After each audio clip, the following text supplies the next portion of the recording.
नमस्कार. कथा या चॅनलमध्ये आपल्या सर्वांचं स्वागत आहे. हिरण्यगर्भ ही कादंबरी. कथा ब्रह्मांड नायकाची श्री स्वामी समर्थांची. भाग 22. कुंभकोणम दक्षिणेतील एक प्रसिद्ध आध्यात्मिक स्थान. इसवी सन 1800 सुरू होते. कुंभकोणचा इतिहास हा इसवी सन पूर्व 200 वर्षांपासूनचा आहे. परंतु त्याची ख्याती 9व्या ते 12व्या शतकात चोला राजांच्या साम्राज्यामुळे सर्वत्र आणि सर्वदूर पसरली. कुंभकोणम हे ब्रिटिश ईस्ट इंडिया कंपनीच्या अधिकाराखाली आले होते. कुंभकोणम हे मंदिराचे प्रसिद्ध शहर म्हणून ओळखले जायचे, कारण या शहराच्या परिसरात तगोदी थोडकी नाही तर काही हजार मंदिरे आहेत. प्रत्यक्ष सूर्यनारायणे पराशिवाची तपश्चर्या या स्थानी केली होती, अशी ही एक आख्यायिका इथे प्रसिद्ध आहे. इथे शैव आणि वैष्णव या दोन्ही पंथांची विपुल मंदिरे आहेत. या पवित्र अशा कुंभकोणम नगरीमध्ये श्री नारायणपती नावाचे एक सिद्ध संन्यासी राहत असत. साठी उलटून गेलेल्या श्री नारायण यतींचे व्यक्तिमत्व अतिशय प्रभावी होते. त्यांचे उंचेपुरे शरीर, तेजस्वी मुद्रा आणि करारी नजर पाहताच बघणाऱ्याच्या मनात आदर उत्पन्न करत असे. कुंभकोणम येथे नारायण यतींचे आगमन ते अवघे 12 वर्षांचे असताना झाले होते. दक्षिणेतच असलेल्या कांचीपुरमहून कुंभकोणम येथे विद्या ग्रहण करण्यास आले होते. परमेश्वर प्राप्तीची प्रबळ इच्छा असणाऱ्या या 12 वर्षांच्या मुलाने पुढची 12 वर्षे गुरुकुलात राहून सर्व वेदांचे उत्तम अध्ययन केले. संस्कृत भाषेवर तर त्यांचे विशेष प्रभुत्व होते.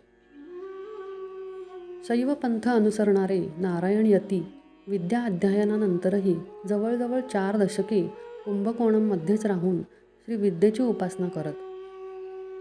गावातच ते एका छोट्याशा कुटीत राहत असत. दररोज सकाळी स्नानसंध्या आणि पूजा आटोपून बऱ्याच मंदिरात दर्शनासी जाण्याचा त्यांचा क्रम होता. बाकी दिवसाचा संपूर्ण वेळ ते विद्या आराधना करण्यात मग्न असत. नारायण यती हे एकभुक्त व्रत पाळत. संध्याकाळी त्यांच्या कुटीत पाठशाला भरे आणि काही मोजक्या विद्यार्थ्यांना ते श्रीविद्या उपासना शिकवत. श्रीविद्या उपासना ही गुरुकडून विधिवत दीक्षा घेऊन शिकल्यास त्याचा सर्वोच्च लाभ होऊन साधकाच्या आयुष्यात समतोल राहतो.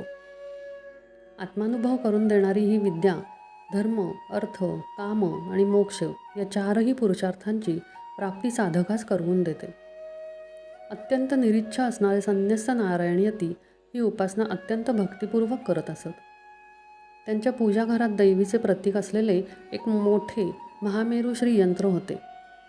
महामेरू श्री यंत्र म्हणजेच श्री यंत्राचे निमित्त रूप, त्रिमिती रूप. रोज पूजेच्या वेळी ललिता सहस्रनामाचा पाठ करून श्री नारायण यती त्या मेरूवर कुंकुमार्जन करत असत.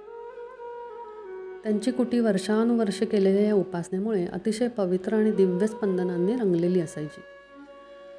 एकदा शिवरात्रीच्या दिवशी श्री नारायण यतींनी महारुद्र पाठ करण्याचे ठरवले. सर्व विद्यार्थी तयारीस लागले.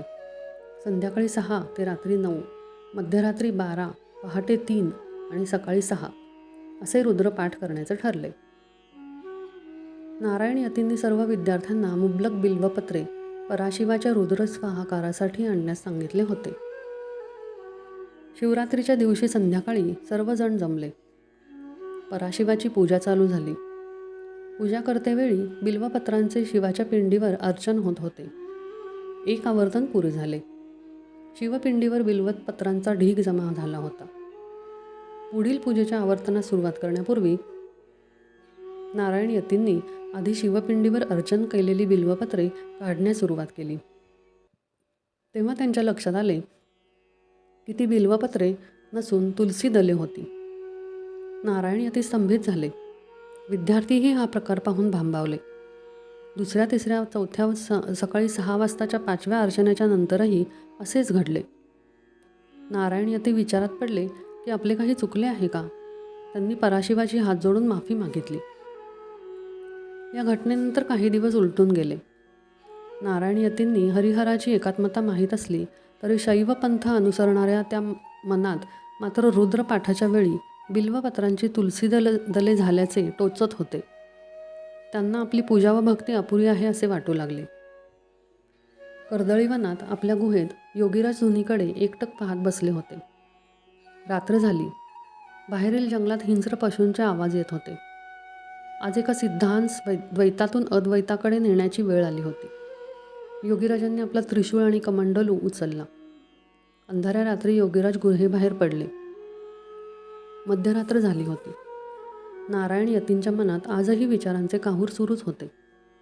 त्यामुळे त्यांना झोप लागत नव्हती. अचानक खडावांचा आवाज करीत कोणीतरी आपल्या कुटीबाहेर थांबल्याचा त्यांना भास झाला.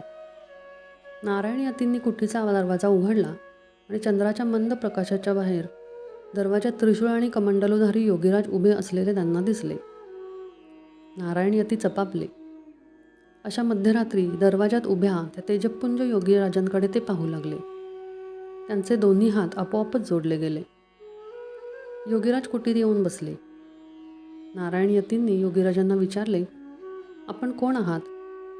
आपले कोठून येणे झाले आहे? योगीराजांनी आपले नाव अद्वैतानंद असे सांगितले आणि आपण बरेच दुरून आलो आहोत असेही त्यांनी पुढे सांगितले. योगीराज नारायण यतीच म्हणाले, तुझ्याकडे रुद्रपाठाच्या पूजेच्या वेळी झालेल्या घटनेबद्दल तुझ्या मनात अजूनही शंका आहे आणि त्या शंकेचे निरसन करण्यासाठी मी आज येथे आलो आहे. नारायण यतींना हे ऐकून खूप आश्चर्य वाटले की योगीराजांना हे कसे बरे कळले. योगीराज म्हणाले, जास्त वेळ नाही माझ्याकडे. सकाळ व्हायच्या आत आपणास परतले पाहिजे. चल आता आपण दोघे निघू. नारायण यतींना तर काहीच उमजत नव्हते, पण मनातील विचार आणि प्रश्न त्यांना स्वस्थ बसू देत नव्हते. योगीराजांनी त्रिशूळ उचलला आणि कुटीबाहेर पडून चालण्यास सुरुवात केली. नारायण यतीही योगीराजांच्या पाठोपाठ चालत होते. आता ते दोघेजण कुंभकोणमच्या वेशीबाहेर आले होते. जंगलाचा भाग सुरू झाला. सगळीकडे अंधार पसरला होता. थोडे दूर गेल्यावर दाट जंगलात काहीच दिसत नव्हते. फक्त योगीराजांच्या खडावा आणि त्रिशूळाचा आवाज त्या नीरव शांततेत भेदत होता. आता योगीराजांनी नारायण यतीस आपला हात धरण्यास सांगितले. थोडा वेळ चालल्यावर सूर्य नुकताच उगवू लागला असल्याचे जाणवले. पहाटेचा मंद प्रकाश दिसू लागला. नारायण यती आणखीनच चकित झाले. मध्यरात्रीनंतर फार समय सरला नव्हता, तरीही इतक्यातच सूर्यनारायणाचे आगमन पाहून ते भांबावले होते. आता ते जंगलाच्या थोडे बाहेर आले होते, परंतु तो भाग नारायण यतींना ओळखीचा वाटत नव्हता. नारायण यतींनी योगीराजांना विचारले, महात्मन, आपण कोठे आलो आहोत? योगीराज उत्तरले, आता आपण यशोधरपुरात पोहोचलो आहोत. आपण कुंभकोणमपासून 1000 योजने पूर्वेकडे आलो आहोत. येथे सूर्योदयाची वेळ झाली आहे. काही दाखवण्यासाठी मी तुला येथे घेऊन आलो आहे. दोघेजण पुनश्च चालू लागले. अगदी थोडेसेच पुढे जाता परत जंगल दिसू लागले व थोडे आत जाताच एक प्रचंड मोठे काही मंदिरासारखे गर्द झाडांच्या पाठीमागे होते. नारायण यती योगीराजांच्या पाठी चालतच होते. आता त्यांना समोर एका प्रचंड वास्तूचे दर्शन झाले. महालासारख्या दिसणाऱ्या त्या वास्तूभोवती पाण्याचे प्रचंड मोठे खंदक होते. त्यावरील असलेला लांब पूल पार करून योगीराज नारायण यतींना घेऊन त्या वास्तूच्या मुख्य द्वाराच्या पायऱ्या चढू लागले.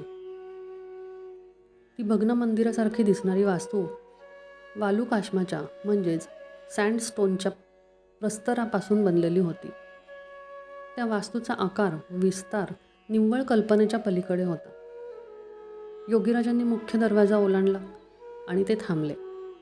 योगीराजांनी आपलं त्रिशूळ उचलला आणि चारी दिशांना फिरवला आणि काय आश्चर्य, संपूर्णपणे भग्नावस्थेत असलेली ती वास्तू जिवंत झाली. चारीकडे लक्षदीप उजळले. आता ती वास्तू भग्नावस्थेत नव्हती. ती 2000 वर्षांपूर्वी जशी संपन्न आणि सुखरूप होती तशीच नारायण यतींना दिसू लागली. नारायण यती डोळे विस्फारून पाहू लागले. त्या वास्तूच्या प्रांगणात मध्यभागी 3 भली मोठी गोपुरे उजळत होती. मध्यास असलेल्या गोपुरावर महामेरूचे म्हणजे श्रीयंत्रांच्या त्रिमिती रूपाचे उत्तम कोरीवकाम केले होते. मंदिराच्या चहूबाजूला खंदकांमध्ये पाणी होते.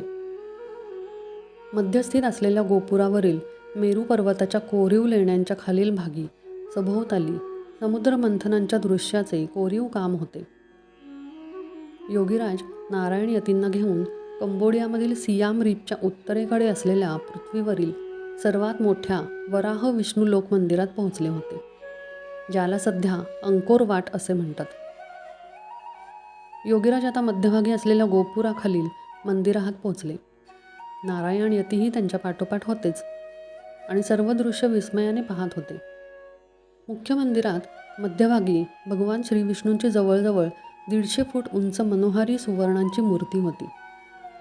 7 फूट उंच त्रिशूळ कमंडलूधारी योगीराज त्या सुवर्णमयी मूर्तीच्या पायथ्याशी उभे राहून नारायण यतींना सांगू लागले, मध्ययुगात माझ्या आज्ञेने हे वराह विष्णू लोकमंदिर विश्वकर्मा याने निर्माण केले.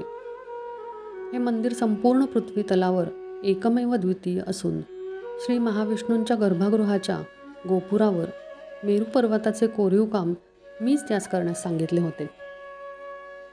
पुढे माझ्या पृथ्वीवरील अवतरणाच्या वेळी म्हणजे इसवी सन 1140 ते 1145च्या सुमारास कुमेर वंशातील राजा सूर्यवर्मन दुसरा याने मंदिराच्या पुनरुज्जीवनास प्रारंभ केला. तू मागील एका जन्मात सूर्यवर्मन राजाच्या राजपुरोहित होतास. तुझ्या हस्ते येथे श्री महाविष्णूवर हजारो तुलसी दलांची अर्चने झाली आहेत. नंतरच्या काळात येथे बौद्धांचे वर्चस्व राहिले, परंतु तुझ्या या मंदिराबद्दल तुला असलेल्या अंतरिम ओढीमुळे तू नियॉन डॉंग आणि हेम चू असे तुझे 2 जन्म तू बौद्ध भिक्षू होऊन याच मंदिरांच्या सेवेत व्यतीत केले आहेस. तुझ्या असीम पुण्यकर्मामुळे आता तुझा जन्म तसेच कार्य कुंभकोणम येथे जंबूद्वीपावर चालले आहे.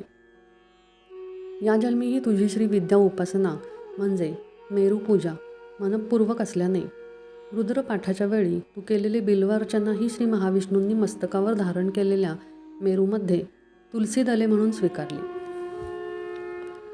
योगीराजांनी अत्यंत प्रेमपूर्वक श्री नारायण यतींकडे पाहिले आणि पुढे सांगू लागले, हे निष्पाप मुला, मी स्वतः मूळ पुरुष श्री महाविष्णू आहे. मेरूस्थानी असलेली भगवतीसुद्धा मीच आहे. मीच तो पराशिव आहे. द्वैतात रमलेल्या तुझ्या जीवाला अद्वैताची झलक दाखवण्यासाठी मीच तुझ्या बिल्वपत्रांची तुलसीदले केली होती. नारायण यतींचे मन अति समाधानाने भरून गेले. त्यांच्या मनाची तगमग पूर्णतः शमली होती आणि आता त्या जागी एक शांत तृप्त भावना होती. त्यांनी अत्यंत भक्तिभावाने योगीराजांना प्रणिपात केला आणि क्षणभर नयन मिटले. पुनश्च डोळे उघडून त्यांनी योगीराजांकडे पाहिले. त्यांचे हात जोडलेलेच होते. श्री महाविष्णूंच्या त्या भव्य मूर्तीखाली त्रिशूळधारी योगीराजही आता सुवर्णमय दिसत होते.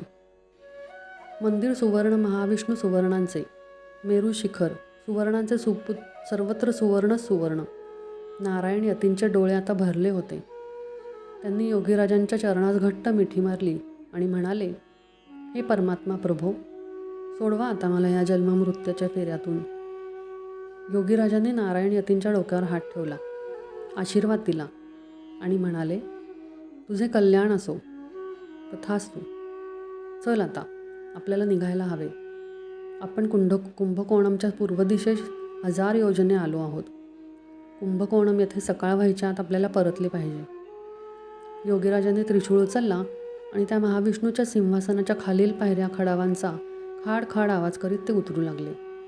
नारायण यतीही त्यांच्या मागे मागे नम्रतेने हात जोडून चालले होते. भाग 22 समाप्त. श्री स्वामी समर्थ महाराज की जय. धन्यवाद.